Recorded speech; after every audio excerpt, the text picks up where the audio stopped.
Bonjour, Sophie Rudor du cabinet Avocats et Partenaires. Je vais aborder avec vous le thème qui nous concerne tous, à savoir les contrats d'assurance.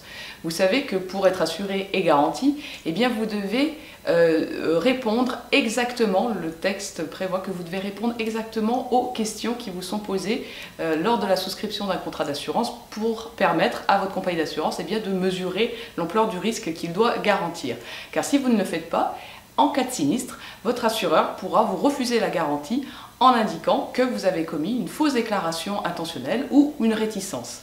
Mais j'ai eu le cas à traiter au sein du cabinet d'une personne qui voulait assurer un véhicule, en l'espèce une moto, qui est passée par un courtier d'assurance qui lui a demandé les renseignements justement pour pouvoir établir le devis, ce qu'a apporté le client, à savoir son permis de conduire, la carte grise du véhicule, ses relevés d'informations pour voir les antécédents et les durées d'assurance précédentes, qui a tout remis. Contrat est signé, malheureusement quelques temps, à peine un mois après la signature du contrat, le véhicule est volé et la patatras, la compagnie d'assurance dit refus de garantie parce que moi, pour garantir, il fallait que vous me justifiez que durant les 24 derniers mois, vous aviez été assuré durant 18 mois.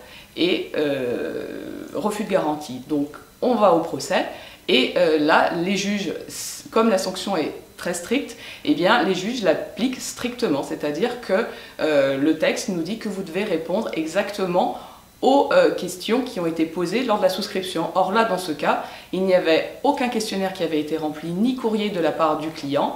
La compagnie d'assurance se fondait sur le devis qui avait été émis et les conditions particulières, mais les juges appliquent strictement le texte légal en reconnaissant qu'il n'y a pas de questionnaire et ces dispositions particulières et ce devis sont laconiques et rédigés de manière imprécise, qui ne permet pas de pouvoir affirmer que l'assuré avait fait une fausse déclaration intentionnelle. Du coup, eh bien, la compagnie a été condamnée à garantir le sinistre vol de mon client. Donc si vous avez si vous avez une difficulté en cas de sinistre, n'hésitez pas à contacter le cabinet Avocats et Partenaires.